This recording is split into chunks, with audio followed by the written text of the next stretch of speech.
Mic on now? There we go. All right, we are in our 12th class on Hebrews, and we're going to be looking at the passage of chapter 6, 9 through 20. Keep in mind, as I've said before, I'm sure you're tired of it, the author is building something. So they're going to be making points that are maybe new or maybe a change of pace or something like that, but they're building something along the way. This is kind of the end of what I would call like the detour within Hebrews. We started with number 1, of course, going to about the end of chapter 5, maybe the middle or so, that it was a fairly consistent theme in the sense of like, hey, we're talking about how Christ is better, how he's the Son, and things that are kind of relating to that. And then the author takes this detour, and it goes into sort of this warning, encouragement thing. So this is going to be the end of that, or the second half, or however you want to phrase it. And then they will get back to kind of the main point of the letter. So I just thought that was interesting. If you're interested in how books are written, as far as like the structure and the outline, just to give you a little bit of a heads up. So we're going to be focusing on chapter 6, verses 9. Let me turn there first. Okay. So starting in verse 9, but in your case, dear friends, even though we speak like this, we are convinced of better things relating to salvation. I'm going to keep reading so we get a full context here. For God is not unjust so as to forget your work and the love you have demonstrated for his name in having served and continuing to serve the saints. But we passionately want each of you to demonstrate the same eagerness for the fulfillment of your hope until the end, so that you may not be sluggish, but imitators of those who through faith and perseverance inherit the promises. I'll stop right there for now. So, verse 9. Who is this written to, and how can we know? Kind of giving the answer away, but I would really appreciate everybody's input on this. I feel like I'm probably going to bore you guys to death if I just talk the entire time. This is a much more participatory section here. Who is he writing to? He's writing to Christians, writing to believers. How do you come to that conclusion? Are there any context clues? Is there anything revealed in here about how they know that? Calls them beloved, addresses them in this familial love relationship. Anything else? They minister to the saints, right? That's another good clue that, hey, if they're ministering to other saints, this sort of implies that they are saints as well. One of the things I thought was interesting was, like I mentioned before, we're moving from the warning section. 4 through 8 was very much a warning of sorts. And now there's an encouragement that's beginning. If they're encouraging, I mean, you can encourage people who don't believe, I suppose, but look at the language that's being used, like you pointed out. They're ministering to other saints and things of that nature. They're moving towards encouragement. And they are convinced of things that belong to salvation. Right? I thought that was an interesting one. Okay? These are things that are related to salvation and not simply salvation itself. I think it's important to couple this with the preceding verses because the author was speaking about previously falling away. But in that case, the author didn't say that once someone had fallen away, it was impossible to restore them to salvation. Instead, they rather said it was impossible to restore them again to repentance. So in both of these verses, it seems like salvation is not hanging in the balance, if you will. Okay? So what are these better things that the author is talking about? These are just some ideas that I had, but does anybody have an idea of what they think these better things relating to salvation might be?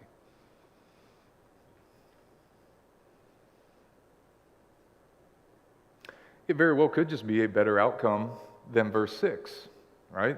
Verse 6 was very strongly a warning, a stark contrast between what we're going to see later on in this passage. It could be what's described in verse 7, how you have the ground that's soaked up the rain that frequently falls on and it yields useful vegetation for those who tend it, receiving a blessing from God. Maybe that's the better things, right? It's a fruitful life, described in that way. It could also be what the author is going to mention later on in the passage, God's blessings and promises. It could simply be something along the lines of a better course of action. Or it could also be confidence in the salvation that they have. Any thoughts about that? No? Just going to take my word for it? That works for me. Okay. We'll move on here to verse 10. For God is not unjust so as to forget your work and the love you have demonstrated for his name, in having served and continuing to serve the saints. So the author here gives two reasons. Let me back up. So what reason do they have to be convinced for the better things for these readers? There's two reasons. Again, I've kind of spoiled the answer here, but say it with me. What do we see?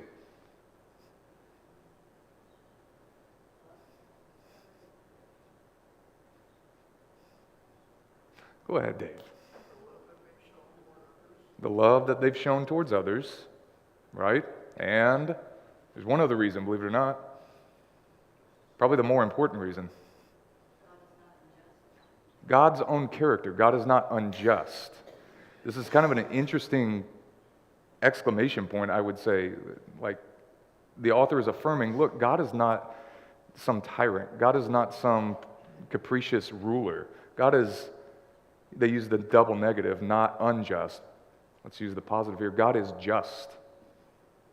He is going to remember the things that you've done and reward you accordingly for it. Specifically, instead of bad things that might yield some sort of a bad consequence, he is going to remember the love and good works in God's name that they've done to others. One of the quotes I read is that the point of this passage is that deeds of kindness done to the people of God are reckoned by God as done to himself, and will surely receive their reward from him. Just as Jesus said in Matthew 25:40, when it goes to this big list of, you gave me water when I was thirsty, and you clothed me when I was naked, and when I was in prison you visited me, and hungry you fed me, and the followers said, when did we ever do any of this? You were never in any of these positions. When did we ever do this to you? Just as you did it for one of the least of these brothers or sisters of mine, you did it for me. So in the same way, the author, again, the author is encouraging these believers to continue in the same way. Why? Because God's own character will reward them for what they've done, and they can be assured of that. That's what we're going to keep reading here. So anything so far? Okay. 11 through 12. But we passionately want each of you to demonstrate the same eagerness for the fulfillment of your hope until the end, so that you may not be sluggish, but imitators of those who through faith and perseverance inherit the promises. One of the things I wanted to point out was, did anybody catch what pronoun the author is using here? Used it twice in a couple of the verses here.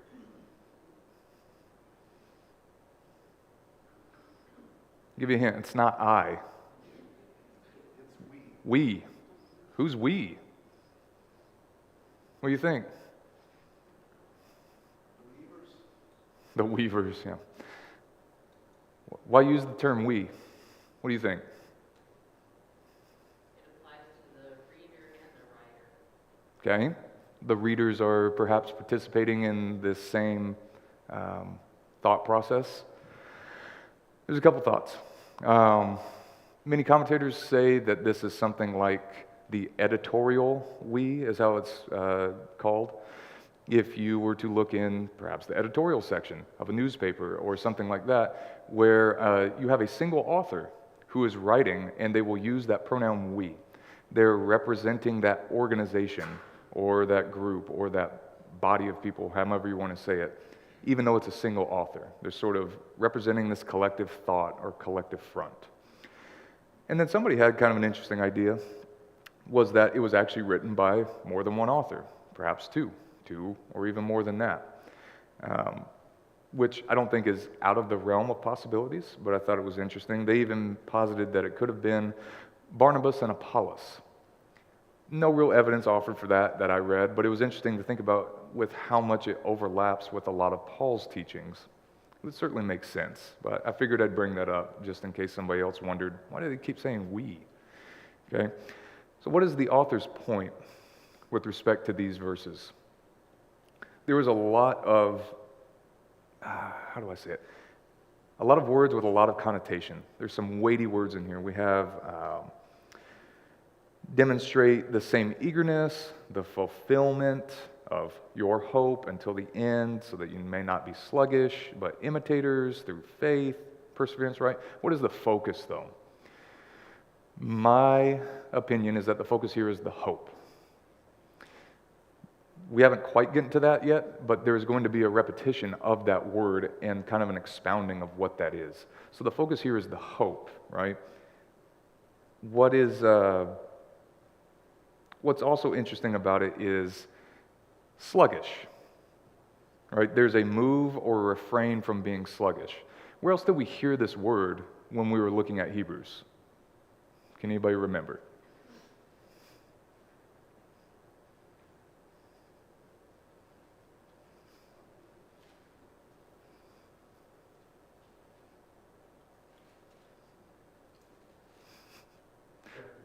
Chapter 5, verse 11.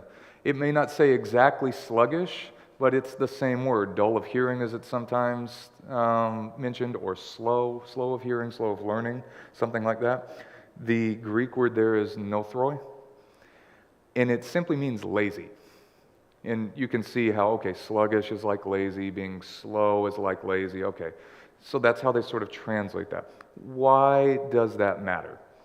I guess it doesn't if you just want to keep reading through it, but there's a structure that's being set up by the author here. They are using a literary device called an inclusio. An inclusio is where you use a phrase or a word, perhaps at some point in the body of literature, and it starts kind of a thought, or it starts some content that's going to wrap up with another repetition of that same word or phrase later on in that body. And it's going to be like brackets. So at the beginning, you have this word nothroi in chapter 5, verse 11. What is it talking about? It's talking about being slow of hearing, dull of hearing, things of that nature. And it goes through and it has this warning that's attached with it. So here we come again, basically to the end of that warning, and they repeat it once again, so that you may not be sluggish. It's indicating kind of this closed portion of this thought. It also alternates between these negative and positive paragraphs.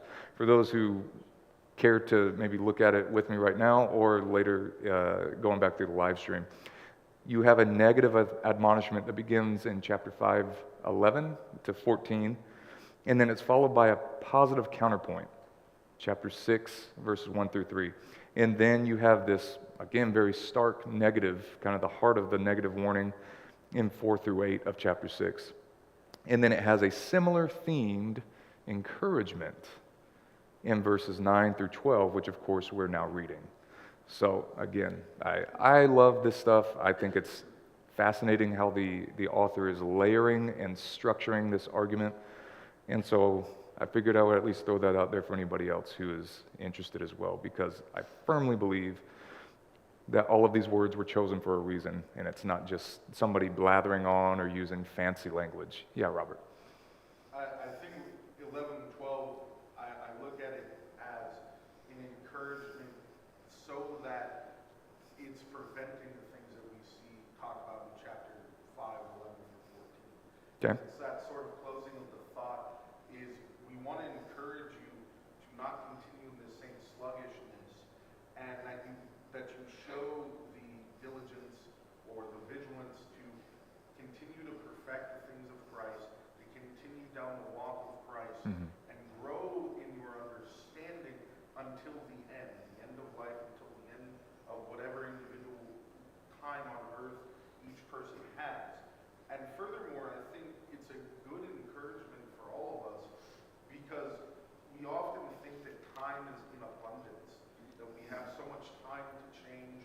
that, if there's an issue in our life or an issue in our spiritual growth, well, I can deal with that later. There's always going to be time to grow. And the Hebrew writer, in connecting chapter 5 and chapter 6, I think is saying, what it reads to me is, no, this time is now. This time should have been in the past, but you need to continue to do these things now. Don't just continue to be like in Proverbs, it talks about how the sluggard is always waiting for the next harvest, and then when the harvest time is there, is never ready to reap. Absolutely. I would agree with that. It's going to be tough for me to summarize that. The best I could maybe do is that the author is making a point that the readers, as well as us, by extension, need to move on to maturity, to not rest on our laurels, to not become sluggish, to not become lazy, to always seek to grow and move towards maturity to ensure that these warnings don't happen upon us. Is that fair recounting? Cool. Very good. Yeah, so any questions about that so far? Yeah, James. I saw this. I thought of 2 Thessalonians 3:13, which says, and as for you, brethren, do not grow weary of doing good. Mm-hmm. I thought, probably drawing back for maybe points you give to other people about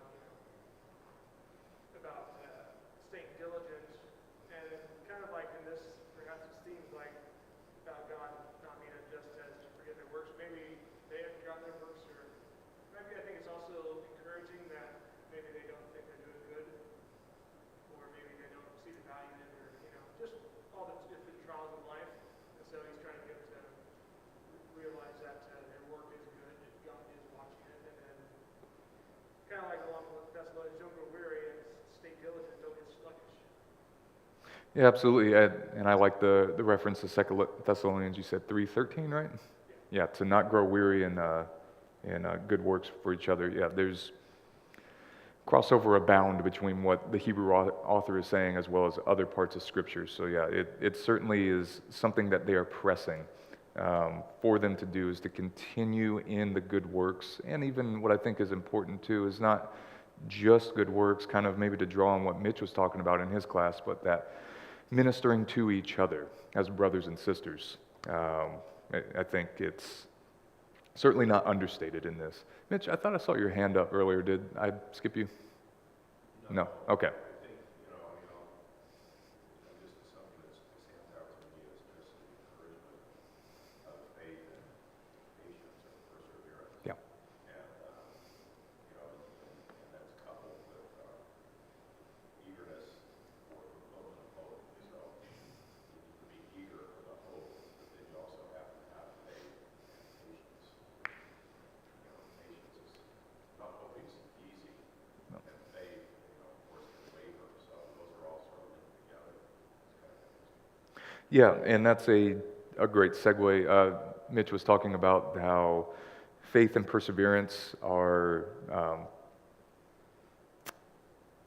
key in helping to understand. I'll maybe paraphrase it with my own words here.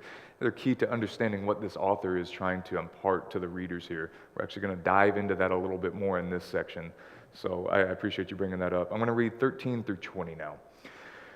Now when God made his promise to Abraham, since he could swear by no one greater, he swore by himself, saying, "Surely I will bless you greatly and multiply your descendants abundantly." And so by persevering, Abraham inherited the promise. For people swear by something greater than themselves, and the oath serves as a confirmation to end all dispute. In the same way, God wanted to demonstrate more clearly to the heirs of the promise that his purpose was unchangeable, and so he intervened with an oath, so that we who have found refuge in him may find strong encouragement to hold fast to the hope set before us through two unchangeable things, since it is impossible for God to lie. We have this hope as an anchor for the soul, sure and steadfast, which reaches inside behind the curtain where Jesus, our forerunner, entered on our behalf, since he became a priest forever in the order of Melchizedek. So going back to verse 13 and 14, we'll look at that. This is a reference to Genesis chapter 22. Okay, does anybody remember what happened at that point? Two big figures in the Old Testament history, one named Abraham, one named Isaac. What do you think happened? This is about the sacrifice of son. He was about to sacrifice Isaac. You know, God had told him specifically, go and offer your only son, Isaac, on Mount Moriah, I believe it was. And the Lord stayed his hand, and ultimately this came down from God, this quotation. I'll read Genesis 22:15 through 17. The angel of the Lord called to Abraham a second time from heaven and said, I solemnly swear by my own name, decrees the Lord, that because you have done this and have not withheld your son, your only son, I will indeed bless you, and I will greatly multiply your descendants. So what is the significance of God swearing by himself? There's no one greater that he could make an oath by, and it's not in God's nature to lie. Yeah, verse 16 kind of answers that for us, right? There was no one greater that he could swear by. And you reiterate that God can't lie. So, there's something kind of interesting here.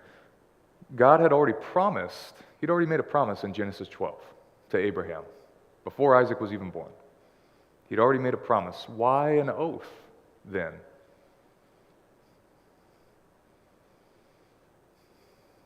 To restate it and to let Abraham know that it's still the same.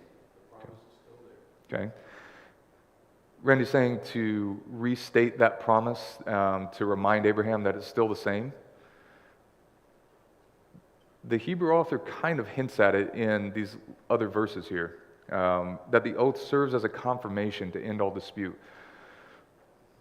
Let's just be honest, people make promises that they don't keep. Sometimes they make them they have no intention of keeping, right? When we're dealing with people, you can make a promise, quote unquote, but that is not the same as an oath. There is sort of a legal guarantee or a binding that takes place with an oath. Think of it more along the lines of a contract, if you will. There's something it shouldn't be more affirmative. Your word should be your word, right? But this is the world. In the same way, they took oaths. Oaths were viewed differently than a promise, if you will. God said it. He said the promise in Genesis 12. For what it's worth, you can take God at his word right there. Genesis 12. He promised it's going to happen. Yet, Abraham does something. What does he demonstrate there? Those two words that we said earlier. Faith and perseverance. He was about to offer his son, the descendant of promise. How's that going to work out? The Hebrew writer actually talks about that later. But nonetheless, he demonstrates faith and perseverance. This is the example that the author is using for us now. How we need to demonstrate faith and perseverance. He's saying, I want you to do these things, or I'm encouraging you to do these things. Take a look at Abraham. By faith and perseverance, this happened, and he inherited the promise. God swore him an oath as well. He used himself because there is no one higher. It's a self-authenticating guarantee. God has sworn an oath. It will happen. And Abraham gained that through his faith and perseverance in God. The same can be given to us. In fact, it is given to us in some way. I saw your hand, Judy. Kind of like going down to our level, because in our humans, we need to make an oath.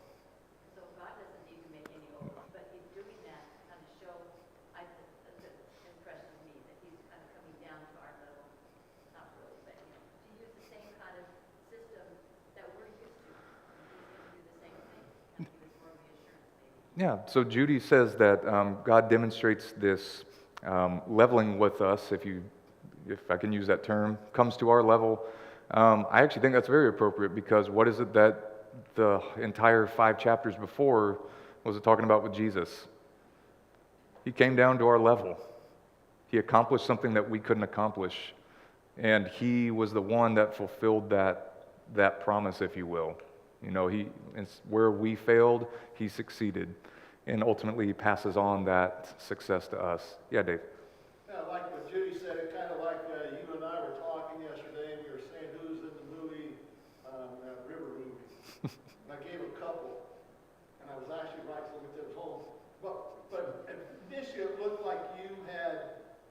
won the thought.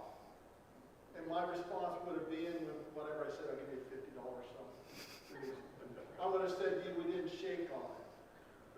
So that's kind of how we confirm it today. You gotta shake on it, which is like, that is your word. And it's reaffirmed not only in you, but it's reaffirmed by the person. Mm-hmm. Yeah, and so Dave is demonstrating. We were having a friendly banter yesterday, and it was like, I'll bet you $10 or whatever. It is what I said it was. And you're right, we didn't shake on that. So perhaps that's not binding if we want to be technical about it. But in the same way, we can read about in Genesis where there were oaths that were made between two parties, and they sealed it in a certain way. They would use blood oftentimes, or they would use either other objects or exchange of goods or something to that effect. So yeah, there is something that is, in a sense, more binding about that oath process. Yeah, Robert.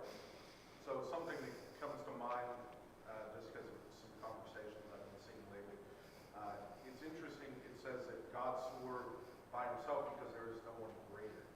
There's, in Ephesians 3 and Ephesians 6, there's an allusion to powers in the heavenly places, authorities in the heavenly places, and we really read almost nowhere else but in those passages in Ephesians, that there is some sort of hierarchy in the heavenly realm. And that leads people to speculate.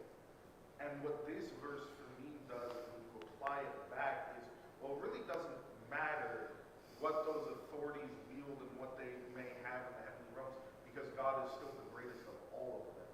Because if there was someone greater than him in the heavenly realm, he would be swearing by that, but instead he swears by himself. As it was said earlier, we can take a lot of solace in that because God is not a liar. So if there were someone higher than him, then him not being a liar means he would have had to swear, and thus not having that means those other authorities still are not greater than God. Yeah, Robert's reiterating that the author's talking about how God swears by himself, affirming that he is in fact the highest authority, since there is no one higher. There is this thought about other divine beings being present within the heavenly realms, if you will. But even if there are in fact those, spoiler, I kind of think there is something to that. But nonetheless, God is supreme above all. And therefore, it still warrants that he is the one to swear by. There is no one higher, therefore he swears by himself. So any other thoughts on these couple verses for right now? Okay. So chapter 6, verse 15. And so by persevering, Abraham inherited the promise. I'm going to stop right there just for a second. A little bit to unpack there. I wanted to touch on something that Mitch had said. What is the cause of the promises?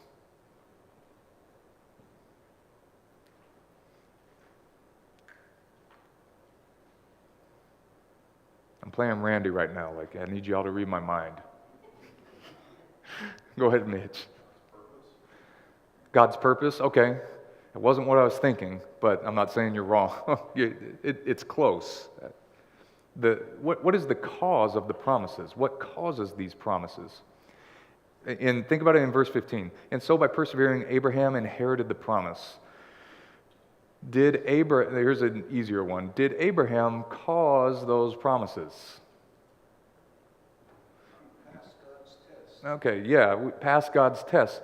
The faith and endurance, or the perseverance, are the circumstances of receiving the promises. Like you said, there's a test perhaps.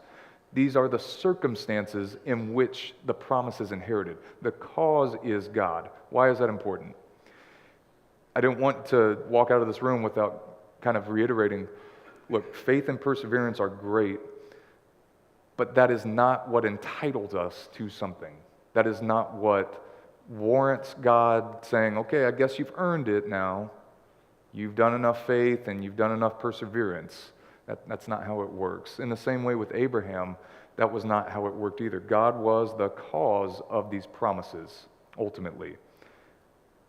Abraham persevered and he had faith in God. Those were the circumstances, right?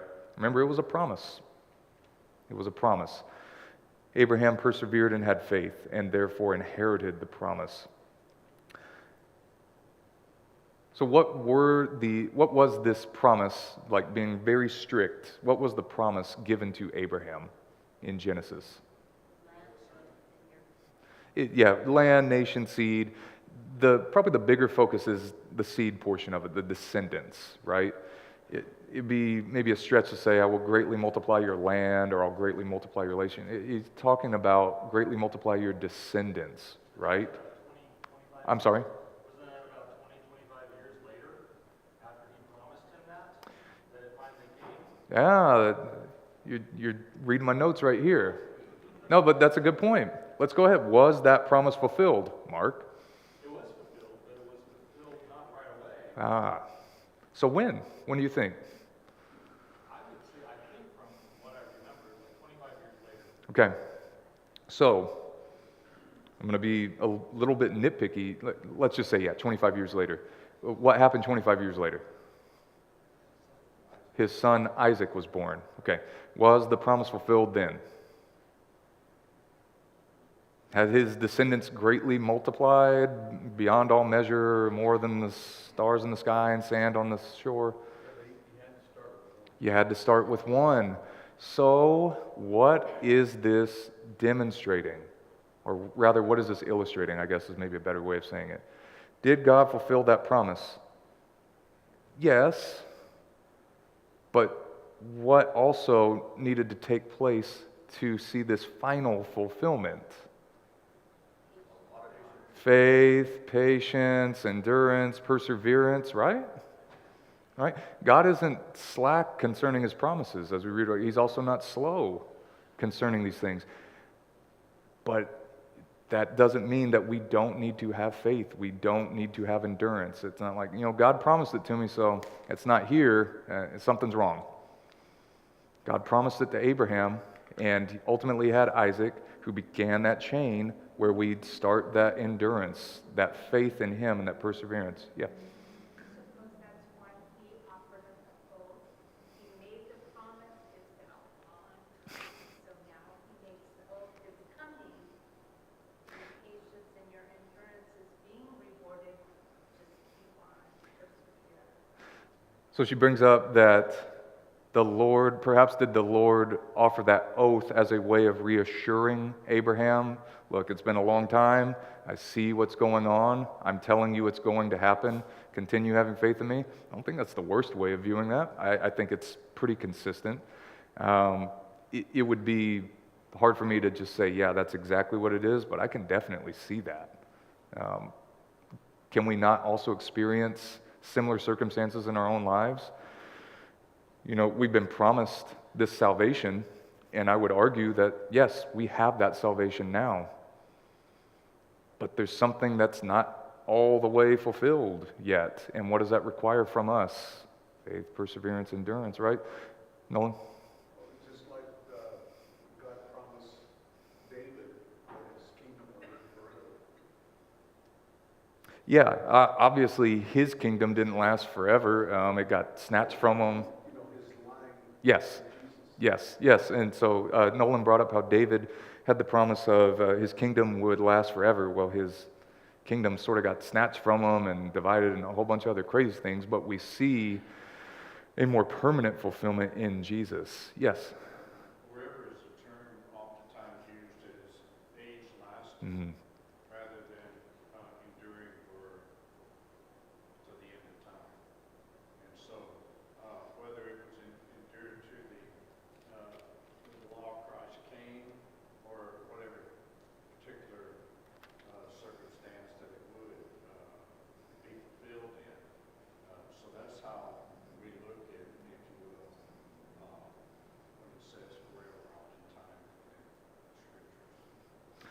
So Richard brings up a point about how, forgive me because I had a little bit of a hard time hearing you, how forever is maybe not the best way to translate that word. Is that accurate? How it's like the age to come, I think I heard you said. Am I misunderstanding you? Maybe. Don't know. I am looking at you. I thought you were looking at that wall over there. Yeah. Sorry.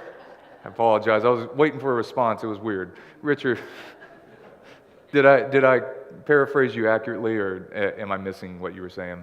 I think you did. Okay. It's funny because I'm actually going to talk about that a little bit at the very end, so I appreciate you bringing that up. Any other thoughts so far?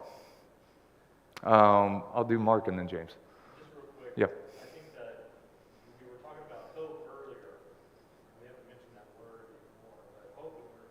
Yeah. When I think of hope, I think of there's two things that go along with hope, and I think that we need to have a certain amount of attitude when we have that hope, or when we're talking about whatever hope is going to be coming our way. Attitude and expectation.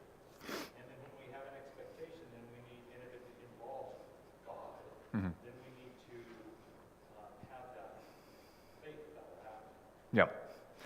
I'm going to talk more about that, but that I agree 100%. I'm going to talk more about that though. James? I think that, the promise of Abraham was like a generational promise. There's a lot of steps and layers to it.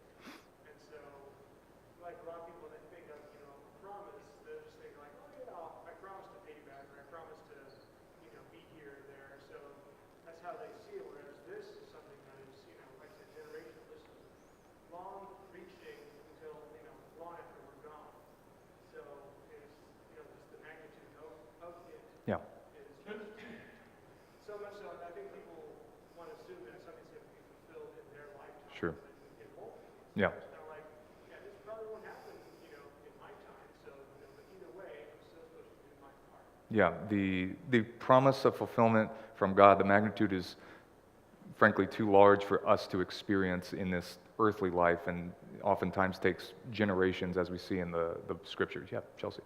I don't want to get it too into the weeds of supposition or Okay. assumption, but what you had said is the difference between an oath and a promise is essentially that an oath is binding, and then that's also between two parties, Mhm. right?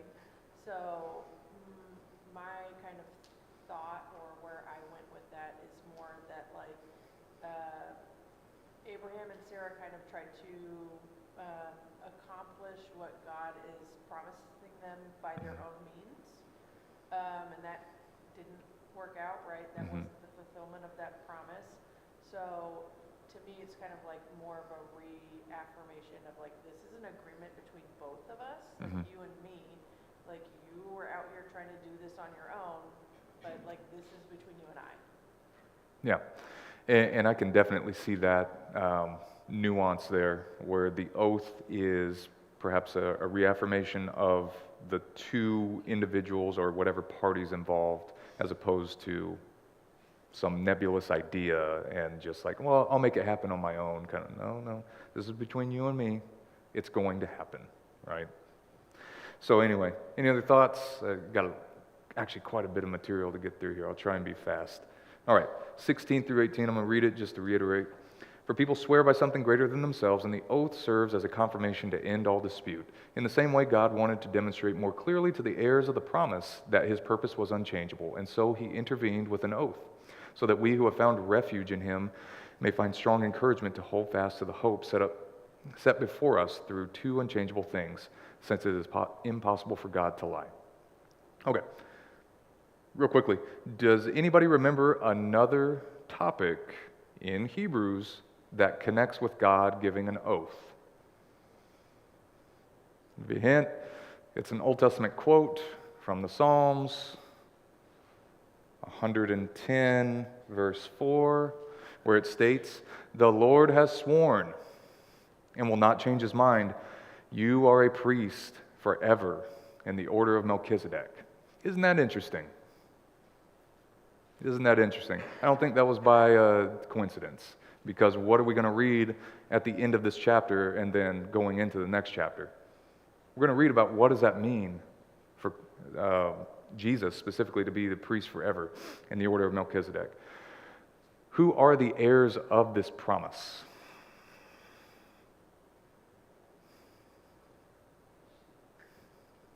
Ultimately, it's those who believe in Jesus. Yeah, Ultimately, it is any believer. Some different people have tried to sort of nuance it with like, well, it was only the people that this was written to and like physically given to. Others, it's like, well, it's only Christians. And then I would even argue it's, just like you said, anybody who's believed in the Lord from Old Testament times on, they are heirs of that promise. Now, why do I say that? If you read in Galatians 3:29, Paul writes, if you belong to Christ, then you are Abraham's seed and heirs according to the promise. Again, I try and stick with Hebrews and like work with the argument that they're providing, but it's just too good. It's too good to say like, well, I don't know, maybe they're not talking about the same thing. They're clearly talking about the same thing here. So what are the two unchangeable things that give assurance? Or it says that to hold fast to the hope set before us, there are two unchangeable things. What are those two unchangeable things? I heard you. What was it? God's character? It's along with God's character. What is it about God's character? What is it that he did? He does not lie. He doesn't lie. So what can we rely on, the two things we've been talking about that Chelsea kind of ironed out for us a little bit? Two things. God made a promise to Abraham, and he also swore an oath. That's what it is. Like anything else you can think of, it doesn't amount anywhere close to what those two are. Two unchangeable things, God's promise and the oath that he swore. Those are the two unchangeable things, and that's what we can have confidence in, that we can rest assured in the things that he has offered us. So let's move on to 19 through 20. We have this hope as an anchor for the soul, sure and steadfast, which reaches in behind the curtain, where Jesus, our forerunner, entered on our behalf, since he became a priest forever in the order of Melchizedek. This hope can, a couple of things I read, this hope can be taken to refer to salvation through Christ or even Christ himself. The word hope in Greek is elpis, but it's never used in this subjective attitude like we commonly use in English, like, boy, I hope it doesn't rain tomorrow. Actually, I do hope it rains tomorrow. I would love it. It'd be awesome. Or, I hope I have pizza tomorrow. Or pick your favorite, hope, if you will. That's not how this word is used in the scriptures. It's not. Instead, it is consistently used as kind of what you alluded to, Mark, the objective content of that hope. In this case, the objective content of this hope is the present salvation and the future salvation. Kind of like how you had a present fulfillment of the promise with Isaac's birth, and there is a future fulfillment in this room right here and every other believer on earth, and forevermore, right? We have Christ now, and he's coming back to claim us. Right? That is our hope. It is a certainty, and it is combined with confident expectation based upon this promise of God that he's given to us. Richard, did I see your hand? Okay. I was just going to say, hope is something that is expected, not a wish. So, Yeah. you see, when you read that term here, this hope has something behind it. Yes. 100% agree. Richard said that hope is something that is expected, not wished, because there is something behind it. And that's one of the things I try to impress upon people when I talk about that, kind of like faith. I know they're not the exact same thing, but it's not just this, gut feeling or blind walking into a room and like, I hope there's a light in there, so I can see. It's like, no, that there is something behind that to expect that hope. And again, to reiterate what this author is saying, what is it that backs that hope? It's God's promise. It's God's oath. It is all of these things that God is. That is why we can have that hope and should hold on to that hope. Okay, I'm going to move on because this is a heavy verse. We're running out of time. Where Jesus, our forerunner, entered on our behalf since he became a priest forever. Actually, just real quickly, what about the anchor illustrates how our hope affects us? What is it about an anchor? I'm sorry? Steady, it keeps it steady. Okay, it keeps a boat steady, right? Yeah, it drops to the floor and it keeps it steady. Relate that to our lives. Use a metaphor of, our lives out at sea in a boat. What do you think? You can get lost, you can drift, right? If you want to go back to chapter 2, verse 1, the author uses the phrase, lest they drift away, right? It's actually referring to that same term, like nautical term, where it's talking about a person being tossed about on the sea. This anchor, our hope, keeps us grounded, right? Sure and steadfast. I'm sure you can all hear the song right now. The anchor, it's a metaphor though, right? Just so we're clear, the anchor is not what I, put my faith in. Like, boy, this is a great anchor here. It's the idea that there is hope, and that keeps me grounded. It keeps me unmoved. It keeps me tethered to, ultimately, Christ. He is our anchor. The hope that is provided through Him is our anchor. So when the trials and temptations of this world, when all of the horrible, evil things that happen in this world try and pull you away, push you away, get you to go to and fro, that keeps bringing you back. That promise, that hope, that oath, right? Okay, very quickly. Christ, being our forerunner, entering on our behalf, became what does it mean that He entered behind the veil? Think back to the very first class when we talked about the tabernacle. Okay, Moses. Are you talking about Moses wearing a veil? It's an interesting one. What about you, Christina? The veil was the highest holy place Okay. in the temple, and if I'm remembering correctly, literally nobody was allowed.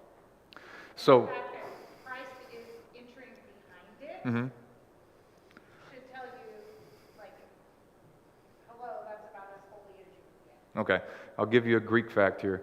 In the Septuagint, there is one word that's used to describe the curtains or the veil in that description. And it can describe the 3 different curtains that appear within the tabernacle. You have one for the courtyard, one for the holy place, and then one for the most holy place, or the inner holy place, the inner sanctuary, however you want to define it. So some people are like, well, it just means the courtyard, or it just means the general sanctuary. The problem is, each of those instances always describe the inner sanctuary. What was held in the most holy place? What was like the thing that was in the most holy place that the high priest went to once a year on the Day of Atonement? The Ark of the Covenant. Okay, so now I'm going to skip this last question just to save a little time. Christ being our forerunner, that means that He has essentially laid the path for us. It's kind of like, I don't know if I'm going to make that journey. That seems kind of tough. That seems really steep. I don't even know if it goes where I think it goes. Christ is the forerunner. He has completed that path. And in a sense, He is the forerunner into that most holy place. He acts as our high priest, as it talks about, priest forever in the order of Melchizedek. And He is offering atonement at the ark, if you will. It's not literally that way, but that is the imagery that's being set forth. We can now enter into that place because of Christ. He completed that work. He is our forerunner in the same way that we can now have access to God in that way. Jesus accomplished that for us, being our forerunner and acting as our priest. And not a Levitical priest, but a priest in the order of Melchizedek forever. Or as Richard pointed out, in the age to come. The emphasis here should be, instead of mine, it says a priest forever in the order of Melchizedek. It should be a priest in the order of Melchizedek. The emphasis at the very end, forever. Eternally. Better than any other Levitical priest, better than any other priest ever. Forever. He is our high priest. Okay. Had to speed up that last little bit there. Any questions so far? Any other comments or anything like that? No? Okay. Next week we'll talk about chapter 7 and we'll delve much more into the priesthood of Melchizedek. Thank you all.